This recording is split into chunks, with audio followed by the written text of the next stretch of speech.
Una po ang bawat isa. Good morning po sa bawat isa at maligayang bagong taon. Ang ating pag-aaralan ay mababasa natin sa John chapter 1 verse 12 to 13. Kung kayo may mga Biblia, sa cellphone man yan o nasa sulat nakalagay sa papel, buksan nyo ang inyong Biblia sa John chapter 1 verse 12 to 13.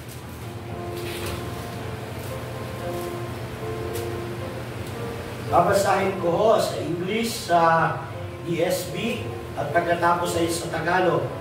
But to all who did receive Him, who believe in His name, He gave the right to become children of God, who were born not of blood, nor of the will of the flesh, nor of the will of man, but of God. Sa Tagalog ho, subalit, ang lahat ng tumanggap at sumampalataya sa Kanya ay binigyan ng karapatang maging mga anak ng Diyos. Sila ay naging mga anak ng Diyos hindi dahil sinilang sila ayon sa kalikasan o sa kagustuhan o sa kagagawan ng tao, kundi ayon sa kalooban ng Diyos. Ang title ng ating message, ang pagiging anak ng Diyos. Sasalubungin natin ang 2025 ng may maayos at malinaw na kaisipan paano maging anak ng Diyos. Ang John chapter 1, 12 to 13, iyan ho yung madalas inuulila na talata. Iyan ho yung madalas na nilalapastangang talata ng Biblia ng ibang Kristiyano, yung John chapter 1 verse 12. Madalas po yan, kinukuha na hindi nauunawaan yung buong teksto ng bersikulo na iyon. Kaya yan ang madalas na inuulilang talata. Yan yung madalas na talata, yung John 1:12, pinapaampon na talata. Hindi kino-quote yung buong libro ng John. Ang basta masabi lang, ang tumanggap kay Kristo ay anak na ng Diyos. Pero tingnan natin maigi. Iyan ba ang tinutukoy ng talata? Yung pagtanggap lang kay Kristo? Tandaan mo natin ang tamang pag-aaral ng Biblia ay sinong sumulat, bakit sinulat, para kanino sinusulat, anong kalagayan ng sinusulat. So tingnan mo natin, ang Book of John ay sinulat ng apostol na si John the Beloved. Siya ay anak ni Zebedeo, kapatid siya ni Santiago. Ang tawag sa kanila sa libro ng Juan ay mga anak ng kulog dahil sila ay matatapang at noong minsan nangaral sila sa isang bayan, hindi sila tinanggap. Sabi ng magkapatid na to, Panginoon, paulan na namin ng apoy ang bayan na yan dahil ayaw nilang sumampalataya sa inyo. So simula noon, tinawag silang anak ng kulog. So si John the Beloved yung sumulat dito ng pahayag o revelation. So sinulat to ang libro ng Juan para ipakilala si Jesus bilang isang tunay na Diyos, bilang depensa laban sa mga maling aral at katuruan. Kaya nga sa John 1:1 pa lang, sabi, ang pasimula ay ang salita, at ang salita ay kasama ng Diyos, at ang salita ay Diyos. Sa buong libro ng Juan, sa unang chapter, ipinapakilala si Kristo bilang salita ng Diyos. At ang salita na ito ay Diyos, kasama siya ng Diyos. Yung sinasabing, ang salita ay Diyos at kasama siya ng Diyos, sa Griego, prostention, ibig sabihin, kaharap siya ng Diyos. Sa John chapter 1, 2, 1:1, 1:2, 1:3, pinapakilala si Kristo bilang kasama ng Diyos, second person of the Trinity. Isa siyang Espiritu kasama ng Ama at ng Holy Spirit. Pagdating ng 14, pinakilala naman siya bilang nagkatawang tao, naging tao at salita. Diyan lang umiikot yan yung chapter 1. Unang bahagi ng chapter 1, pinakilala si Kristo bilang pinagmulan ng buhay. 1, chapter 3. Tapos bilang liwanag ng mundong ito. Diba? Sabi ni Kristo, ako ang ilaw ng sanlibutan. So pinakilala si Kristo bilang salita ng Diyos, bilang pinagmulan ng buhay, bilang liwanag ng mundong ito. Kaya ang Gospel ng Juan, sinulat para ipakilala sa Kristo bilang Diyos na nagkatawang tao. Para labanan yung maling katuruan na noon pa man kumakalat na nung panahon nila. At sa pamamagitan ni Jesus, dumating ang liwanag para magsilbing ilaw sa mga taong nasa kadiliman. Babasahin niyo John 1, 1, 2, 3, 4, 5, 6, 7, 8, 9, 10, 11. Bago dumating sa 12, sa 13. Dumating si Kristo, hindi siya tinanggap ng kanyang bayan. Hindi ba? Nung ipinanganak si Jesus, sino ang bisita niya? Saan siya pinanganak? Ang unang bisita niya ay mga mago, mga pantas, tapos yung mga nag-aalaga ng tupa, mga shepherd. Bukod doon, pinanganak siya sa isang sabsaban. Dumating ang Diyos bilang tao, hindi siya tinanggap ng kanyang bayan, ng bansang Israel. Kaya nga ho, di ba, ang Belen, yung simbolo ng Pasko, nandun sa isang sabsaban, sa isang lugar na kung saan tumatae, umiihi yung mga hayop, ipinanganak yung Diyos dahil hindi siya tinanggap ng kanyang bayan. Pagdating ng 12:13, subalit yung mga tumanggap sa kanya ay binibigyan niya ng karapatang maging anak ng Diyos. Kaya nga o, yung 12 yan yung madalas inuulilang talata. Kinakalimutan nila yung 13. Sabi nila, pag tinanggap mo si Kristo, ayan, anak ka na ng Diyos. Pero tignan niyo yung konteksto niyan. Ang konteksto ng John 1:12, nung panahon nila, pag tinanggap mo si Kristo, ibig sabihin nun, tinalikuran mo na ang lahat sa buhay mo. Bakit? Hindi pinaniniwalaan si Kristo nung panahon na yon. Nung panahon na yon, si Kristo tinuturing nilang parang si Kibuloy. Tinuturing nilang bulaan si Kristo noon. Kaya nga nila ipinapako sa krus. Kaya sa konteksto niyan, pag sumampalataya ka kay Kristo, sumama ka kay Kristo, itinakwil mo na yung bayan mo, itinakwil mo na yung bansa mong Israel, itinakwil mo na yung mga kababayan mo, itinapon mo na lahat ng mana mo, sumama ka na kay Kristo. Ganon ho ang pagtanggap na sinasabi yan. Na pag sumampalataya ka kay Kristo noon, lahat ng tao, kagalit mo na, kaaway mo na dahil sumama ka sa isang bulaan. Hindi ho yan yung sinasabi ngayon ng mga evangelical, mga Kristiyano na, tanggapin mo si Kristo. Anak ka na ng Diyos. Hindi yung ganun yan. Kung aaralin mo yung konteksto, pag-aalay ng buhay yan, paghahanda para sa kamatayan, pag-iiwan para sa lahat. So, ano yung mga maling aral sa John 1:12?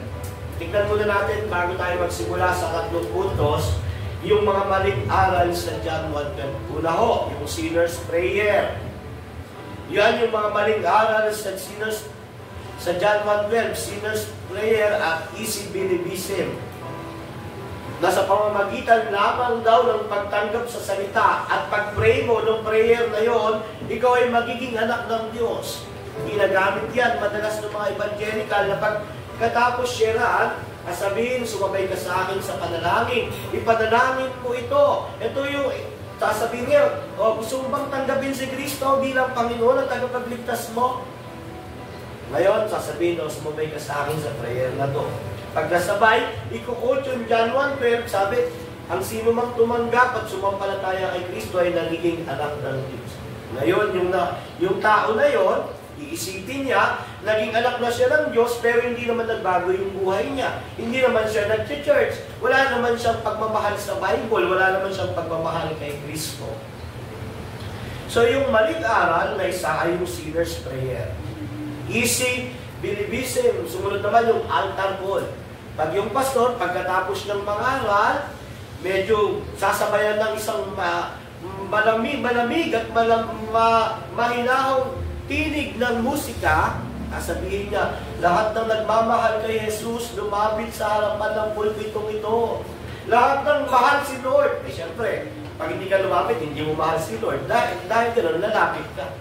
Ngayon, pagkatapos mo lumapit doon, lalapit siya sa'yo. Gusto mo bang tanggapin si Jesus? Tatapigit ka sa ulo, babagsak ka. Ngayon, anak ka na raw ng Diyos. Hindi ho. Ang mga ganong katuruan ay inimbento lamang nila Charles Finney noong 1800. Hindi yung pinaniniwalaan ang ganyang katuruan ng mga apostol at ng mga sumunod na Kristiyano. Bakit? Lumalabas sa mga aral na ito na ang tao ang dahilan kung bakit siya naging anak ng Diyos. Lumalabas sa mga aral na ito dahil nagdesisyon ng tao, tumayo siya, lumapit sa harap, nag-sinner's prayer siya, kaya siya naging anak ng Diyos. Ngayon, ang mga tao ito, akala nila anak na sila ng Diyos, pupunta sila sa langit pagkatapos nilang mag-altar call at sinner's prayer. Yet ang realidad, papunta pala sila ng impyerno. Ang sinner's prayer, altar call, maraming dinalang tao sa impyerno. Bakit? Pinaniwala ang tao na sa pamamagitan lamang ng pagbuka ng bibig, pagtayo, magiging anak siya ng Diyos. Kino-quote yung John 1:12. Kinalimutan nila ang 13. Ano ba ang sinasabi ng John chapter 13? 1 to 13. Ano ang sinasabi diyan? Sila ay naging mga anak ng Diyos hindi dahil sa isinilang sila ayon sa kalikasan o kagustuhan o sa kagagawan ng tao, kundi ayon sa kalooban ng Diyos. At yun ang message natin, ang pagiging anak ng Diyos. May 3 puntos. Ako'y naging anak ng Diyos hindi dahil sa aking dugo at laman, kundi dahil sa dugo at laman ni Jesus. Pangalawang puntos, ako'y naging anak ng Diyos hindi dahil sa aking kalooban, hindi dahil sa sinner's prayer, hindi dahil sa altar call, dahil ito ang kalooban ng Diyos. At panguliho, kung ito ay dahil kay Kristo at ito ay kalooban ng Diyos, ano ang aking dapat gawin? Ano ang ating dapat gawin? Muli, sa mapagpalang umaga, maligayang bagong taon po, advance. Ang una nating puntos, ako'y anak ng Diyos, hindi dahil sa aking dugo at laman. Ito ay dahil sa dugo at laman ni Kristo. Sa 13, sabi diyan, sila'y naging mga anak ng Diyos, hindi dahil sinilang sila ayon sa kalikasan o kagustuhan. Ang pagiging anak ng Diyos ay hindi nakabase sa ating pagiging tao o namamana. Hindi nababase sa ating balat o lahi. Bagamat nang likhain ng Diyos ang mundo, si Adan at si Eva, ay sila ay tinuturing na mga anak ng Diyos, pero dahil nang pumasok ang kasalanan, nawalay sila sa Diyos. Dahil dito, hindi na anak ng Diyos ang mga susunod na lahi. Sila ay mga nilikha na lamang ng Diyos dahil nawalay sila sa pamamagitan ng pagkakasala ng unang mga tao. Covenant of Works. Sa Covenant of Works, nabigo si Adan, pumasok ang kasalanan, nawalay ang tao sa Diyos. Hindi na siya anak ng Diyos, creation na lamang siya ng Diyos. So ang lahat ng tao ay hindi anak ng Diyos. Ang mga tao ay nilikha ng Diyos. Ang mga Israelita, itinuturing din na mga anak ng Diyos dahil lamang sa tipan, sa covenant of grace. Kaya nga ho, ang mga tao, magiging anak lamang sila ng Diyos pag sila ay sumampalataya kay Kristo dahil sa tipan ng Diyos, dahil sa biyaya ng Diyos o sa covenant of grace. Hindi ho dahil ang tatay mo ay born again, anak siya ng Diyos, dahil anak ka, born again ka na rin, anak ka na rin ng Diyos. Hindi ho. Para maging anak ka ng Diyos, kailangan mo yung laman at dugo ni Kristo. Kailangan mong sumampalataya kay Kristo na siya ay namatay sa krus. Siya ay nag-alay ng kanyang dugo, na bayubay siya sa krus ng Kalbaryo. At ang John 1:12, ang pinakadakilang pangako ng Diyos sa mga taong magtitiwala at sasampalataya kay Kristo. Magiging anak sila ng Diyos sa pamamagitan ng totoong pananampalataya, pagtitiwala at pagtanggap kay Jesus. Hindi yung sinner's prayer, hindi yung altar call. Kung hindi sa puso mo mismo, alam mo, bumubukal yung pagtitiwala at pananampalataya mo kay Yesu Kristo. Kaya by nature, ang tao ay hindi anak ng Diyos, pero dahil kay Kristo, sa pagsampalataya mo kay Kristo, ikaw ay naging anak ng Diyos. By nature ho, ang tao ay pinanganak sa laman. Kaya nga sabi ng John chapter 3 verse 6, ang taong pinanganak sa laman ay laman, ang pinanganak sa Espiritu ay Espiritu. Magiging anak lamang ng Diyos ang tao pag totoong sumampalataya siya kay Kristo, nagtiwala siya kay Kristo, tinanggap niya si Kristo bilang Panginoon at tagapagligtas niya.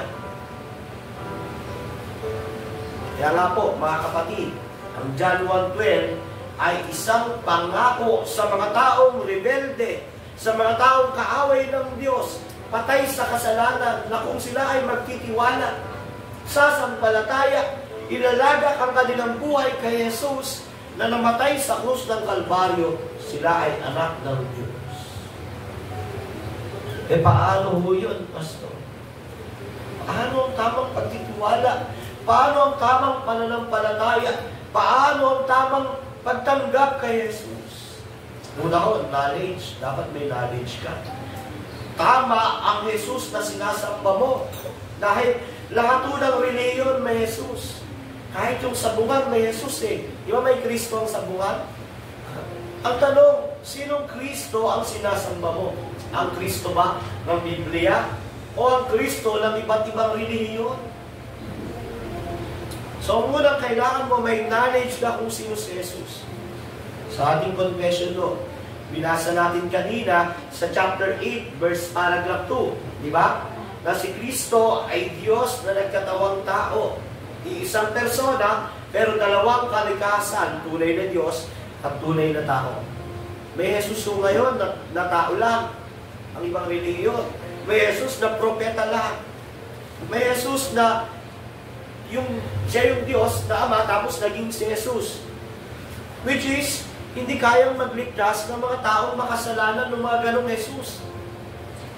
Ang tanging Jesus na magbibigay sa iyo ng karapatan na maging anak ng Diyos, yung Jesus na tunay na Diyos at tunay na tao.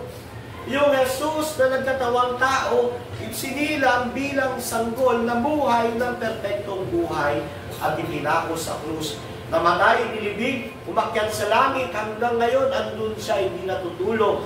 Patuloy na namamagitan para sa iyong kaligtasan.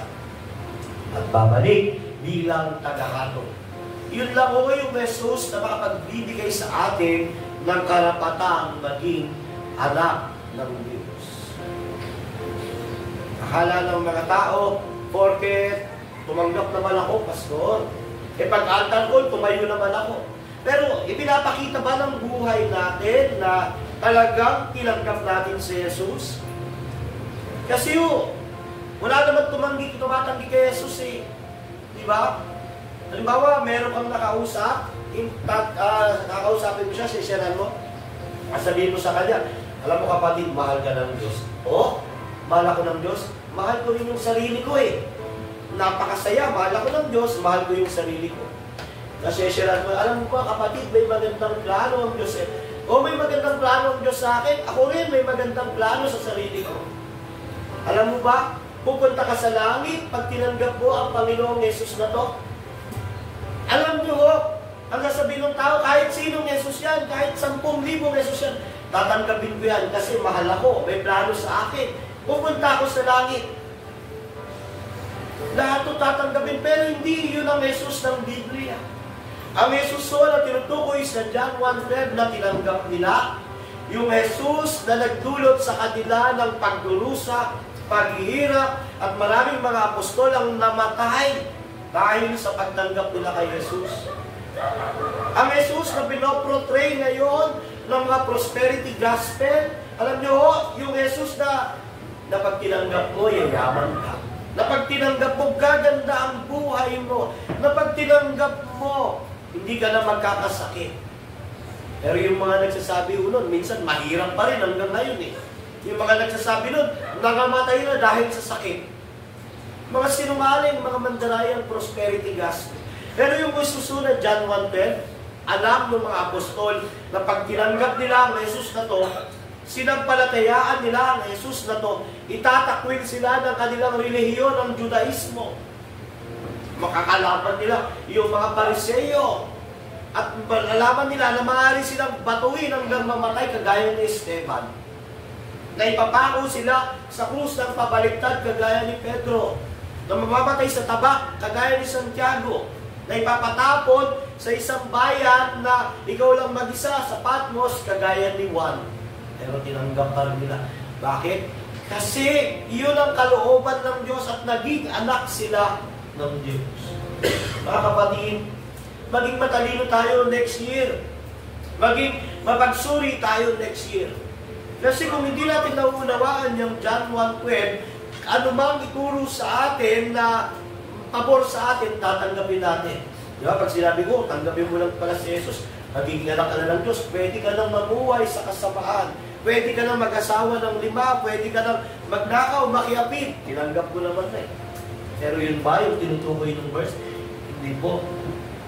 Kung kayo ang lalagay sa kalagayan nila nung panahon na yon, tatanggapin nyo lang si Jesus kung kikilos ang banal na Espiritu sa inyo. Dito ho, sa John 1:12, kaya naging anak ng Diyos ang mga tao, sumampalataya sila, tumanggap sila, nagtiwala sila, dahil ito ay kalooban ng Diyos. Ito ay dahil sa laman at dugo ni Kristo. Dahil sumampalataya sila kay Kristo. Mga kapatid, by flesh and blood, hindi tayo magiging anak ng Diyos. Kung tayo lang, sa pagiging mabuting gawa lang, relihiyon lang, bautismo, hindi tayo magiging anak ng Diyos. Altar call, sinner's prayer, hindi tayo magiging anak ng Diyos. Ang pagiging anak ng Diyos ay pananampalataya, pagtitiwala sa laman at dugo ni Jesus na bayubay, tumigis sa krus ng Kalbaryo. Pananampalataya at pagtitiwala sa natapos na gawa ni Jesus. Kaya tigilan na natin yung mga pagtitiwala sa ibang bagay na maaaring magligtas na makapagliligtas sa atin. Wala akong ibang makapagliligtas sa atin para maging anak tayo ng Diyos, kundi si Kristo lamang. Sabi ko yan ng Matthew 1:21. Magsisilang siya ng isang batang lalaki. Jesus ang ipapangalan mo, sapagkat ililigtas niya ang kanyang bayan sa kanilang mga kasalanan. Si Jesus lang ang daan para maging anak ka ng Diyos. Sa Gawa chapter 4 verse 12, sa kanya lamang matatagpuan ang kaligtasan, sapagkat walang ibang pangalan sa buong daigdig na ibinigay ang Diyos sa mga tao upang tayo ay maligtas. Yung mga anak ng Diyos, dahil sa dugo at laman ni Jesus, merong kaligtasan. Kaya nga ho, malinaw ba yung context ng John 1:12? Ngayon, pag may lumapit sa inyo, tatanungin kayo, kapatid, gusto mo bang maging anak ng Diyos? Halika rito, sumabay ka sa akin ng panalangin. Hindi masama iyon, pero kung bibigyan ka ng assurance na meron patanak ka na ng Diyos dahil ibinuka mo lang ang bibig mo, hindi mo. Kaya ka tumanggap, kaya ka sumampalataya dahil sa Diyos. Dahil kay Kristo. Yung kamatayan niya sa krus, naunawaan mo. Yung kanyang pagpapapako sa krus, naunawaan mo, naligtas ka dahil sumampalataya ka at nagtiwala doon. Pero, hindi yung ibig sabihin, pag naging anak na kayo ng Diyos, magiging mahirap na kayo. Hindi yung ibig sabihin, pag naging anak kayo ng Diyos, puro hirap na ang dadanasin. Iba-iba ho ang plano ng Diyos sa atin.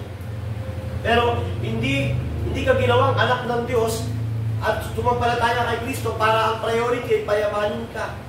Actually ho, mali nga yung mga nagtuturo na pag sinabi nila, pag sumampalataya ka kay Kristo, yayaman ka, hindi ka na magkakasakit. Hindi ho. Ang pagyaman, tignan nyo si Bill Gates, isa sa pinakamayaman, agnostic, wala namang Jesus yun eh. Si Elon Musk, isa sa pinakamayaman ngayon, agnostic din, wala rin Diyos. Maraming mayayamang tao ngayon, wala silang Diyos. Mali ang Kristo. Yung may-ari ng Versace, sabi niya, bago siya namatay, naniniwala naman ako sa Diyos eh. Pero hindi ako naniniwala yung Diyos magkakatawang tao. Agnostic yung bilid niya sa Diyos. Mali yung Kristo. Bago siya sa pinatay, sinabi ni Versace yun. So nakikita nyo kung ang pagiging lang ng Diyos magpapayaman, bakit yung mga wala namang Diyos mayayaman? Hindi yung common grace mo yun. Ang kailangan mo, kung gusto mong yumaman, sipag at tiyaga.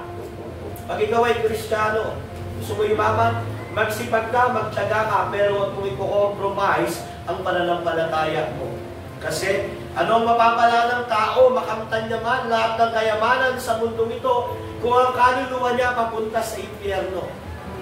Diba? Alin mo yung 2 bilyon, bibigyan ka ng 2 bilyon ngayon, pero bukas, kukunin ka ni Lord, mapupunta ka ng impyerno. Gusto mo, no? Alin mo yung 2 bilyon, alin mo yung 20 bilyon, alin mo yung milyon kung ang kaluluwa mo, habang buhay dun sa impyerno. So, hindi, ang pagiging anak ng Diyos so, dahil sa Diyos, sa laman at dugo ni Kristo, at ito ay pagtitiwala kay Kristo. Sumunod o, ako ay anak ng Diyos, hindi dahil sa ating kalooban, ito ay dahil sa kalooban ng Diyos. Una, hindi ka naging anak ng Diyos dahil sa iyong laman at dugo.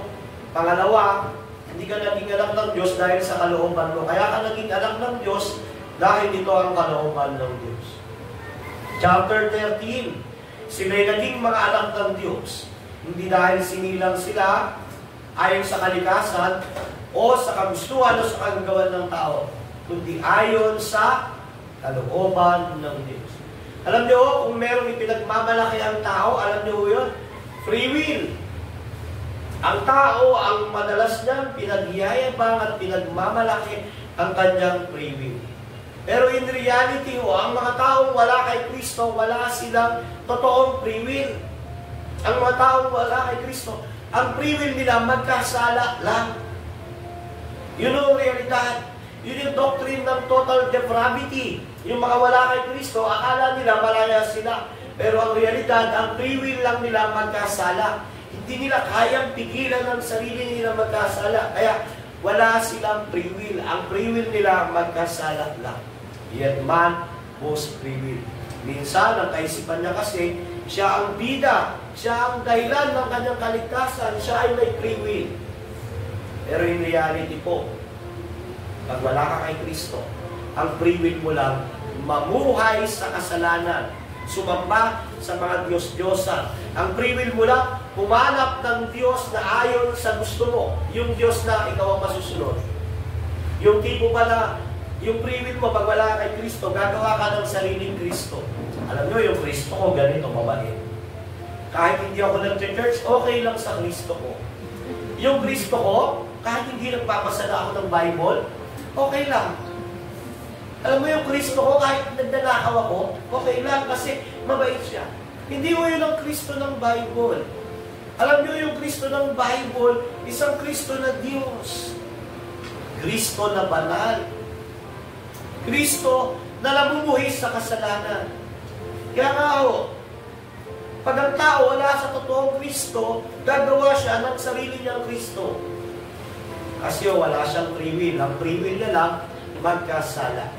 At marami yung katuruan na nagsasabi kaya sila naging anak ng Diyos dahil sa kanilang kalooban. Una, ang Pelagianism. Ang Pelagianism, ganito. May free will ka, hindi mo na kailangan ng Diyos. Ikaw ang magliligtas sa iyong sarili. Magpakabuti ka lang, magpakabait ka lang, maliligtas ka. Ang tawag mo dyan, Pelagianism. Itinakwil ho ang relihiyon na yan. Ang mga nagtutulong ngayon dyan, sila Joel Osteen, sila Oprah Winfrey, tinuturing nila na ang Diyos daw ay, ang tao daw ay mabuti. Kaya kaya niyang iligtas yung kanyang sarili. Pero ang sabi ng Bible, Romans 3:10, walang matuwid, wala ni kahit isa. Romans 3:23, ang lahat ay nagkasala, walang nakaabot sa kaluwalhatian ng Diyos. Kaya yung mga katuluang, mabuti ang tao, hindi na kailangan ng Diyos para maligtas, Pelagianism yan. Kalooban niya ang nagliligtas. Pangalawa, semi-Pelagianism. Ano yung semi-Pelagianism? Unang kikilos ang tao. Pag nakita ng Diyos, kumikilos ang tao, tumanggap siya, okay, gagawin na siyang anak ng Diyos. Mali. Ang bida ang tao. Na parang tipong, andyan lang si Lord, sige na, tanggapin mo na ako. Na parang, andito ang Diyos, nag-aantay, sige na, please, tanggapin mo na ako. Hindi yung gano'n ang Diyos.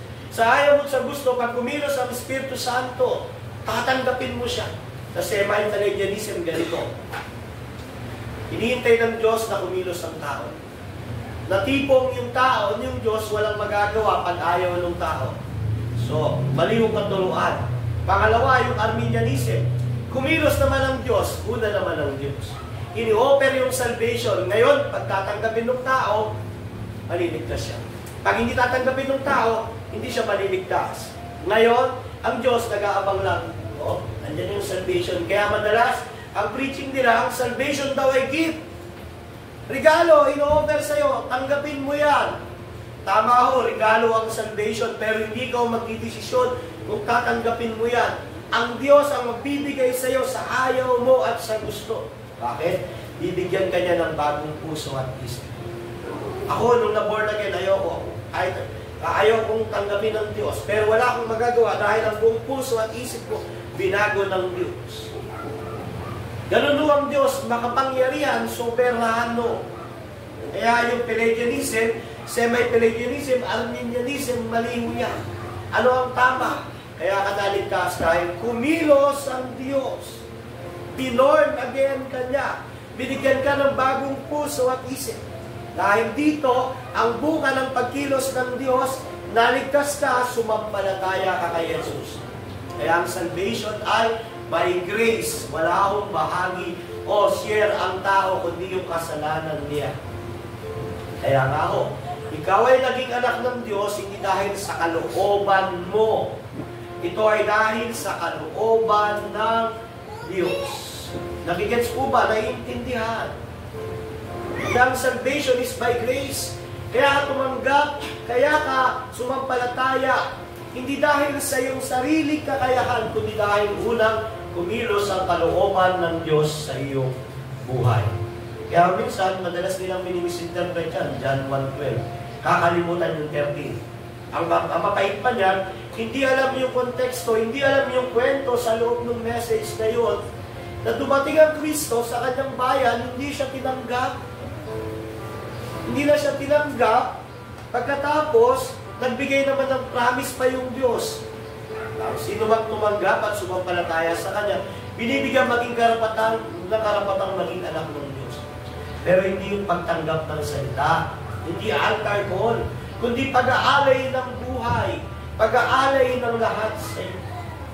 At yung mga apostolo, yung sumulat nito si Apostol John, ganun ang sitwasyon nila, ganun ang kalagayan nila. Isa't kalahati ng kanilang paa nasa kamatayan nung tinanggap nila si Kristo. Paano nila nagawa iyon? Paano nila naisantabi ang kayamanan nila, ang kanilang pagiging relihiyo, pagiging Judaismo? Dahil umilos ang kalooban ng Diyos. Si Pablo, bago naligtas si Pablo, ano ba ang kalagayan niya? Pariseyo. Isang pariseyong tinitigala sa lipunan, galing sa angkan ni Benjamin. Isang pariseyong namumulo sa bayan ng Israel. Siya dapat ang papalit sa high priest ng panahon na yun. Dahil estudyante siya ng isa sa pinakamatalinong pariseyo nung panahon na yun. Alam nyo, nung na-encounter niya ang Panginoong Jesus, nung na-encounter niya, pinapatay niya yung mga Kristiyano. Ngayon, sa road of Damascus, biglang nagliwanag, dumating yung Kristo, yung talagang Kristo na nasa glorified body. Sabi niya, Saulo, Saulo, bakit mo ako inuusig?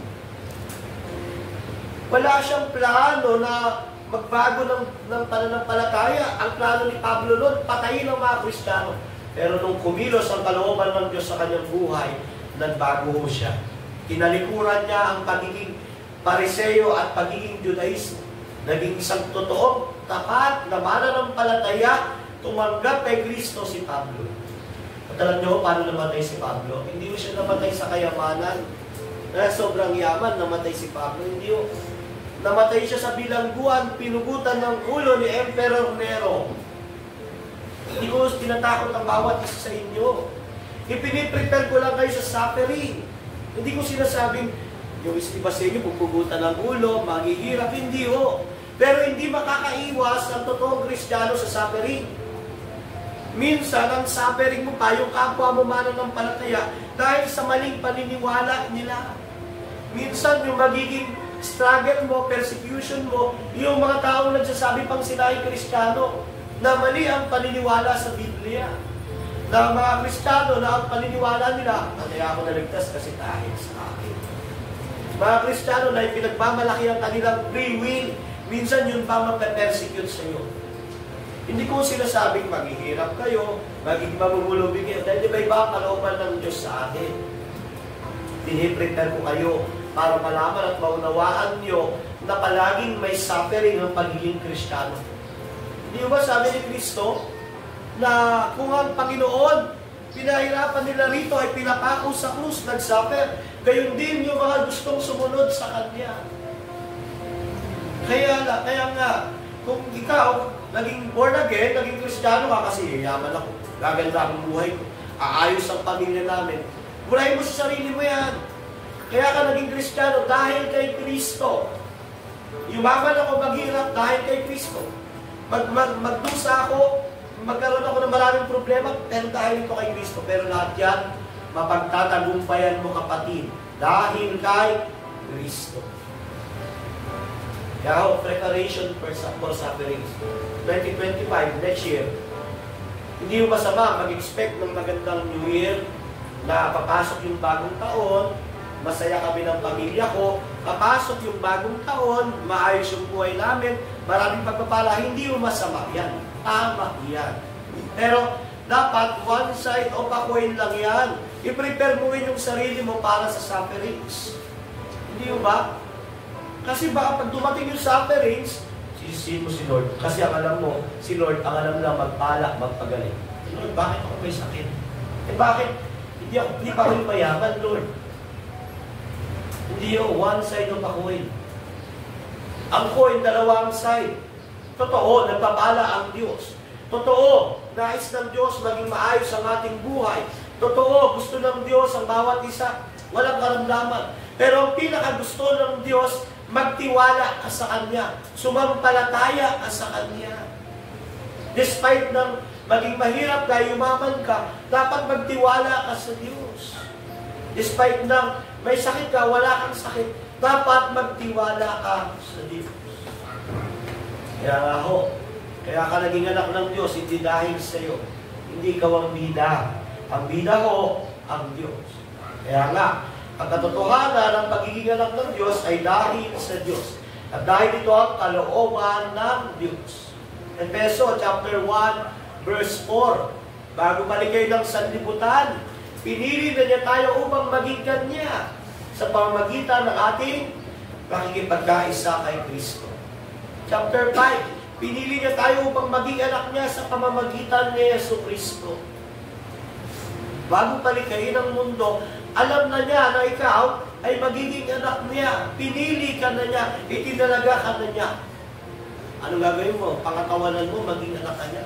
Ipakita mo sa buhay mo na anak ka ng Diyos.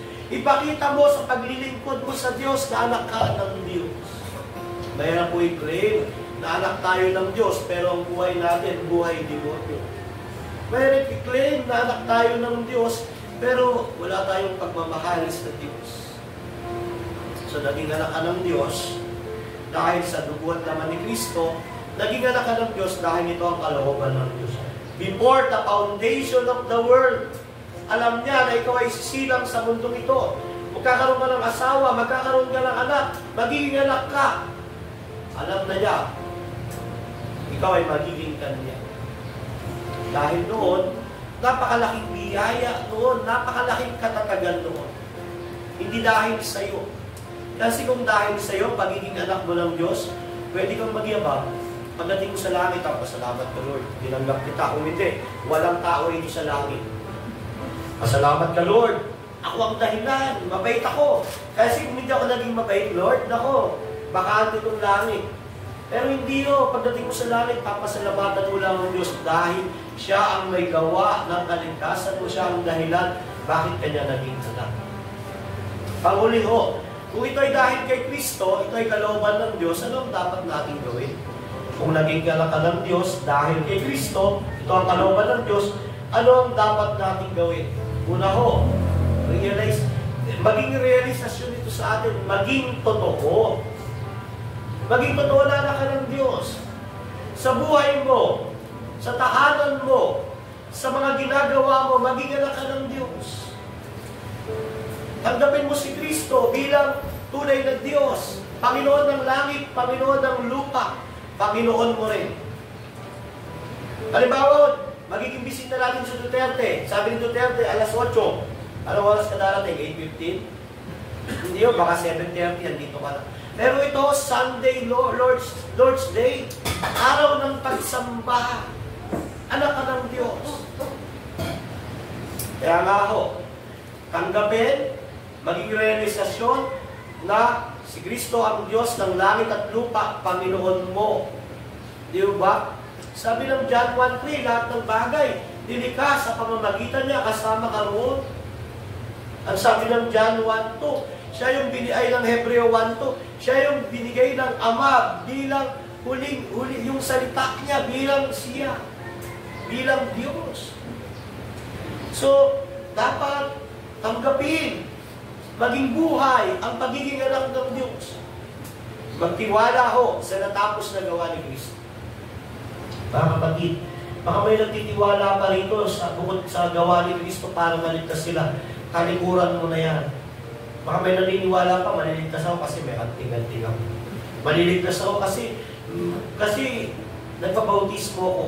Maliligtas ako kasi member ako ng isang church. Maliligtas ako kasi dahil Diyo. Talikuran mo na yan, magtiwala ka sa natapos na gawa ni Kristo sa krus ng Kalbaryo. Ang pagiging anak ng Diyos ay dahil sa Diyos. By His grace, from eternity past, tinalaga niya, ibinigay niya sa iyo ang dakilang pangako na kung ikaw ay totoong tatanggap, sasampalataya kay Jesus, hindi sa pamamagitan ng salita, kundi sa pamamagitan ng mga gawa, ikaw ay magiging anak ng Diyos. Ang challenge sa mga nagsasabing sila'y anak ng Diyos, magpatuloy sa pagtitiwala sa natapos na gawa ni Kristo sa krus ng Kalbaryo. Pangalawa, mabuhay bilang anak ng Diyos na ang prioridad ay ang Diyos. Paglingkuran ng Diyos, paglingkuran ng Iglesia, paglingkuran ng mga kapatid sa Iglesia. Kumusta ang commitment natin bilang mga anak ng Diyos? Kumusta ang responsibility mo dito sa iyong iglesia, sa lupa, bilang anak ng Diyos? Si Kristo, bilang pala niya ang responsibilidad niya bilang tagapagligtas mo.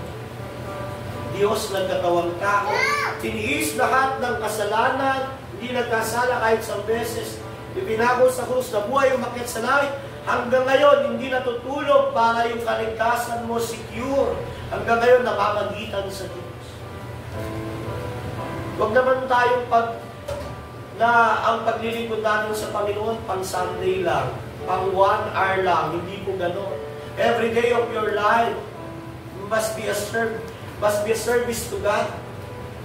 Kaya nga ako, live as a son of God, who is the main priority, is the cause of His Father. Ang main priority mo, paglingkuran ng Diyos, paglingkuran ng iglesia niya, paglingkuran ng iyong mga kapatid na mananampalataya. Alam niyo ang isang dahilan, bakit hanggang ngayon, nagiging matatag ako sa pangalan ng salita ng Panginoon? Hindi ko ito ginagawa para sa tao, para sa Panginoon. Kahit simula nung ako'y naging pastor, alam niyo, puro abono, puro hirap, puro pag-aaral, puro pagtsatsaga. Alam niyo bakit? Ang mindset ko, hindi ko ginagawa ito para sa tao, para sa Diyos. Nag-iimbak ako ng kayamanan sa langit, hindi kayamanan sa mundong ito. Although kailangan namin mabuhay bilang pamilya, kaya nagtatrabaho, nagninegosyo pa rin kami. Pero yung mismo very business, yung buong family ko, gusto kong i-dedicate sa paglilingkod sa Panginoon dahil anak kami ng Diyos. Dahil ipinopropes ko, tumanggap ako, sumampalataya kay Kristo, anak ako ng Diyos, kailangan bilang anak ng Diyos, ang main priority ko yung gawain ng Panginoon ko, ng Diyos ko, ng tatay ko, ng ama ko. Kaya nga minsan nagagalit ako sa mga anak ko pag hindi sila seryoso sa pagsamba. Kahit sa asawa ko, nagagalit ako pagdating sa pagsamba, hindi nila siniseryoso. Kasi seryoso ako bilang anak ng Diyos sa paglilingkod sa aking Ama. Dapat tayo rin tanggalin na natin yung tinatawag na churchality. Ano yung churchality? Sunday ngayon, mag-church ako. Pag-uwi, nakapag-church na ako. Okay ka na, Lord, dyan ka na. Ano ba yan? Sunday na naman, pero dahil kailangan magsisimba ako. Hindi yung ganun.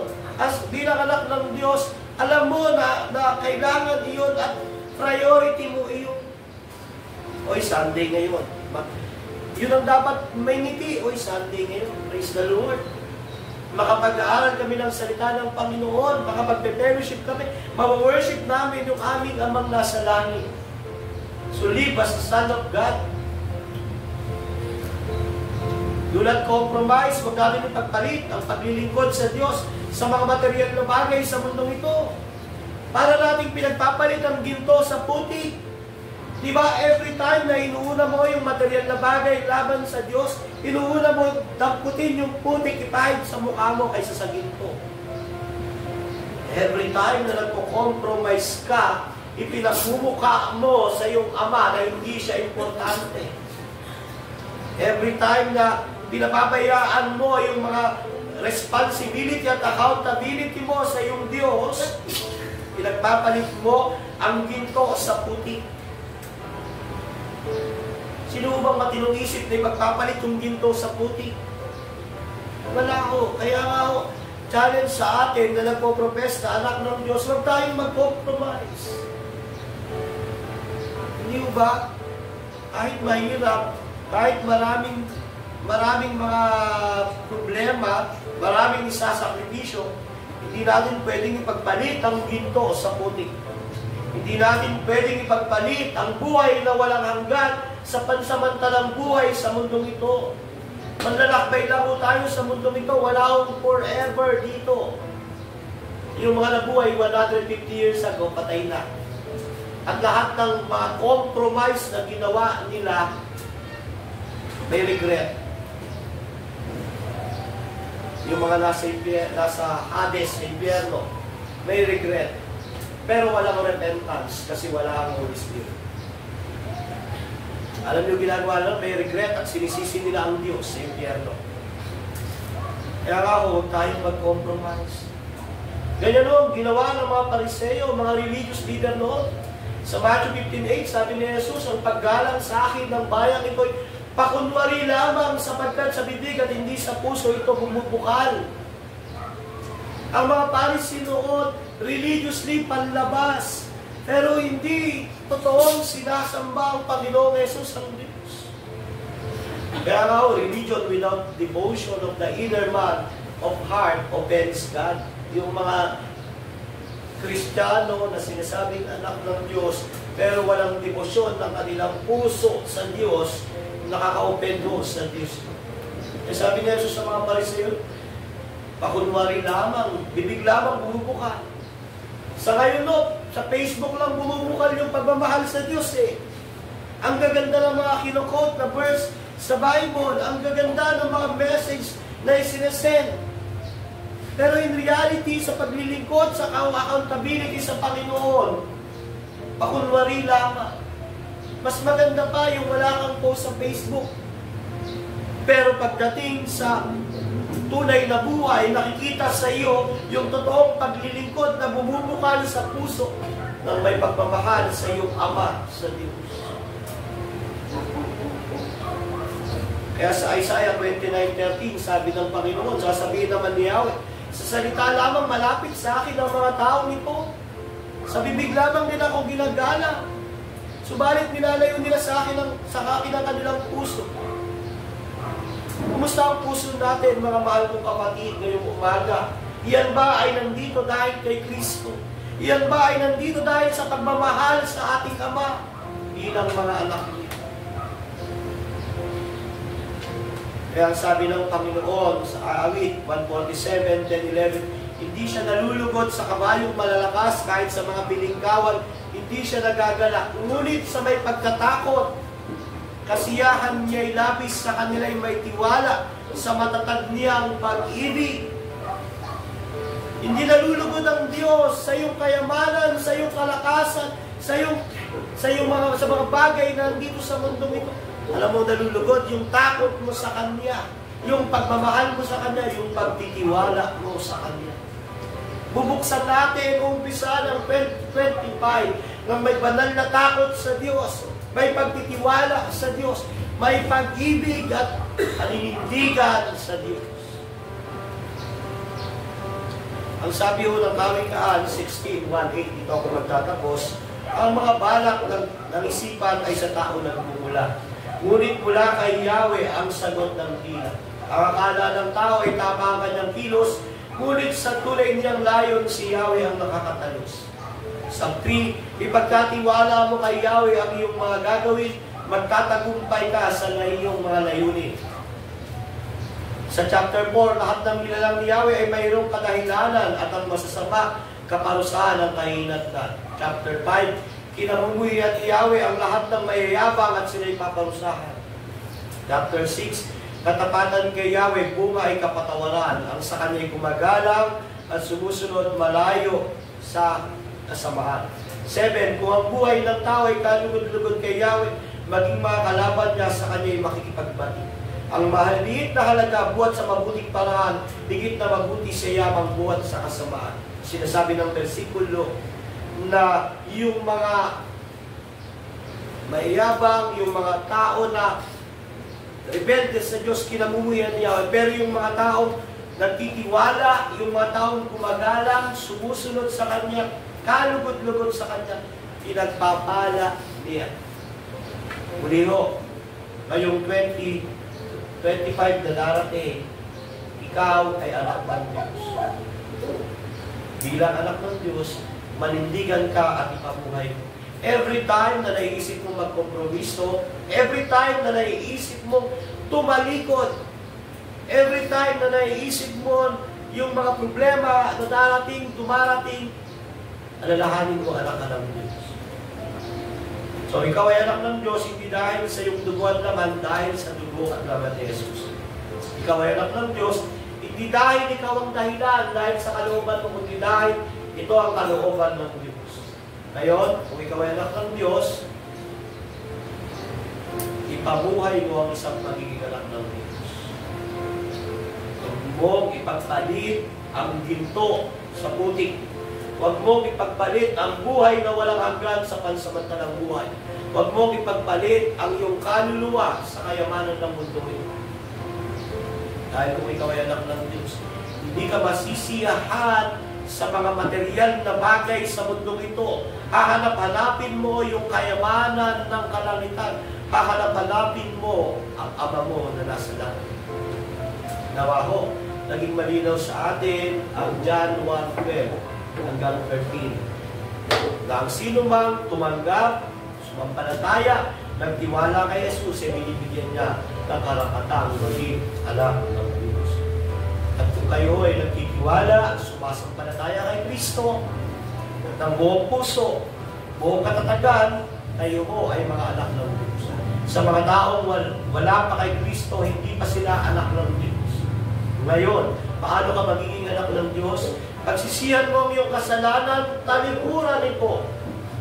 Sumampalataya ka sa nabayubay sa krus ng Kalbaryo, ng buong puso, ng buong pag-iisip, na walang ibang makapagliligtas sa iyo kundi si Kristo. Sumampalataya ka na siya lamang ang tanging paraan para maging anak ka ng Diyos. At pagkatapos ng pagsampalataya nito, patuloy ka sa pagiging anak ng Diyos. Tayo po'y manalangin.